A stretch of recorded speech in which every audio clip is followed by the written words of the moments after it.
Assalamualaikum barudak kembali lagi bersama Mang Idrus poe ayeuna mah Mang Idrus jeung budak jeung pamajikan arek healing biasanya ubar jangar silah mah nyaeta jalan-jalan tuh deuleu barudak budak aing kot nepi ka gaya kitu dina Ciputna geus aya ngaranan Depandra ayeuna budak aing kot bungaheun tingali arek healing mah tah barudak teu pati lila urang capcus karna budak aing ieu teh geus teu kuateun hayang healing.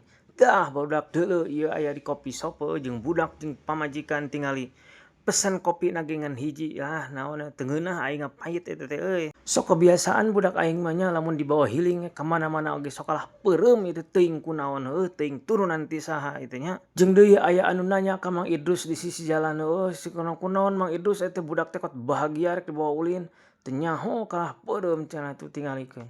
Tapikeun bae budak mah sare oge nu penting mah indung bapana ulah sare. Tah barudak perlu kalian ketahui ulin jeung budak jeung pamajikan teh suatu kebanggaan, suatu kebahagiaan yang sangat luar biasa yang belum didapatkan sebelumnya Geus boga budak mah barudak beda tanggung jawab teh beuki gede. Kita dipapatahan ku urang teh bisi budakna jadi budak bangor naudzubillah min daliknya.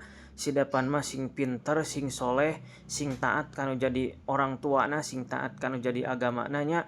Tah ayeuna mah barudak bagian penonton anu nonton video ieu tolong mengaminkan budak urangnya anu tadi ku urang didoakeun sing dikabulkeun ku Allah Subhanahu wa taala. Geus heula nya barudak sakitu videona tong hilap tonton sampai selesai ulah nepi ka di skip nya. Oke kita lanjut di part selanjutnya. Bye bye.